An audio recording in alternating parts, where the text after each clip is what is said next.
नमस्कार. मागील काही दिवसापासून महाराष्ट्रामध्ये आसमानी संकटाने अक्षरशः थैमान घातलेला आहे.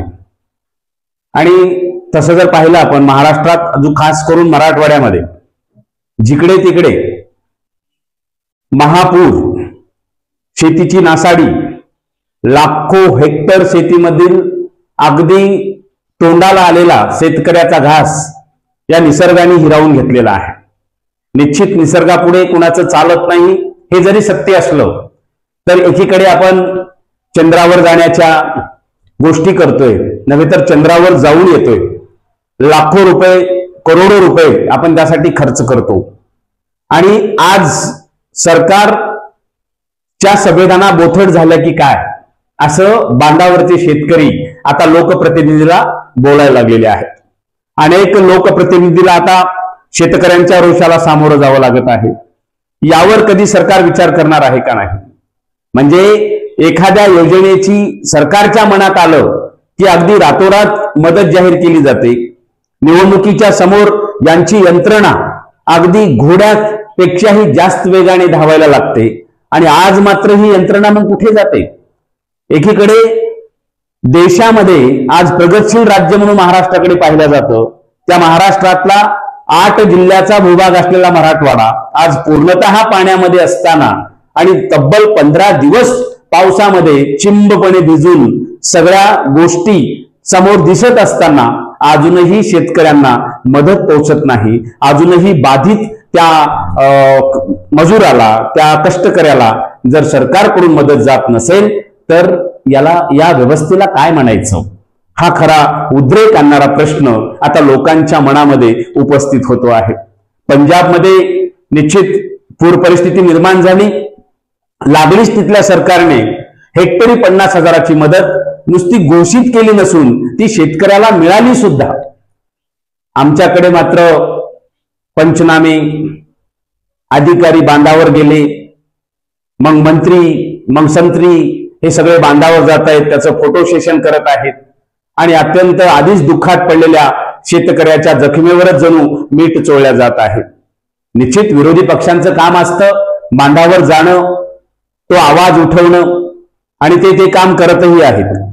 पण सत्ताधाऱ्यांचं काम असतं बांधावर गेलेल्या विरोधी पक्षांचे अशा आपत्कालीन परिस्थितीमध्ये त्यांचं बोलणं सुद्धा मनावर घेणं. परंतु त्यांनी असं काही बोललं की लगेच त्याला राजकारणाच्या चेंडूमध्ये टाकायचं आणि मग त्यांनी काय दिवे लावले हे दिवे सांगण्याची वेळ आहे का? हे एकमेकावर आरोप करण्याची वेळ आहे का? ज्याला आपण बळीराजा म्हणतोय हा शेतकरी आज अक्षरशः उद्ध्वस्त होण्याच्या रस्त्यावर असताना जर यांना राजकारण सुटत असेल तर राजकारणाचा दर्जा भारताला स्वतंत्र मिळाल्यानंतर एवढा कधी घसरला नाही असं म्हणण्याची वेळ आज खऱ्या अर्थाने आलेली आहे. म्हणून प्रत्येक लोकप्रतिनिधींना खास करून 2 उपमुख्यमंत्री दिले. कशासाठी? पगार खाण्यासाठी? देशाची तिजोरी, राज्याची तिजोरी उडवण्यासाठी नाही, तर ही यंत्रणा सुरळीत चालण्यासाठी. या यंत्रणेला चांगल्या पद्धतीने अंकुश ठेवून ज्या काही लोककल्याणकारी योजना आहेत त्या त्वरित त्या शेतकऱ्यांना, कष्टकऱ्यांना आणि त्या लोकांना मिळाव्यात म्हणून आपल्या महाराष्ट्राला 2 उपमुख्यमंत्री आणि 1 मुख्यमंत्री देण्यात आला. एवढं मोठं मंत्रिमंडळ आज आहे, ही नेमकं कुठे आहेत?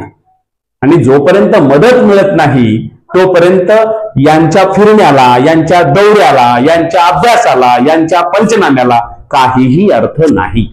आणि म्हणून सर्वसामान्य शेतकऱ्यांच्या, बांधावरच्या शेतकऱ्यांच्या व्यथा या सांगतायत की आज मीडियाच्या माध्यमातून यांच्या समोर चित्र स्पष्ट आहे. हेलिकॉप्टरच्या माध्यमातून यांची पाहणी झालेली आहे.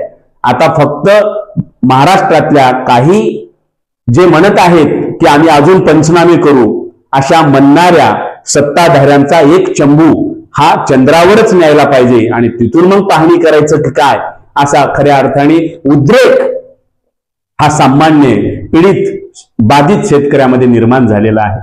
अशा पद्धतीच्या संवेदना बोथट न होता सरकारने, कारण हा महाराष्ट्र फुले शाहू आंबेडकरांचा महाराष्ट्र म्हणतो, या महाराष्ट्रामध्ये जाणता राजा छत्रपती शिवाजी महाराजांनी सरकार कसं चालवलं गेलं पाहिजे पीडितांना बाधितांना मदत करत असताना कशा पद्धतीनं त्वरित मदत झाली पाहिजे हा एक आदर्श या महाराष्ट्राच्या इतिहासाला दिलेला आहे। म्हणून अगदी येणाऱ्या काही दिवसामध्ये निश्चित सरकारने भरघोस अशी मदत करून या व्यथित असलेल्या बळीराजाला आधार देण्याचं काम केलं पाहिजे। आणि हे काम जर केलं नाही तर होणारा जो उद्रेक आहे तो उद्रेक निश्चित मोठा असेल याची कल्पना मात्र सरकारने निश्चित घेतली पाहिजे।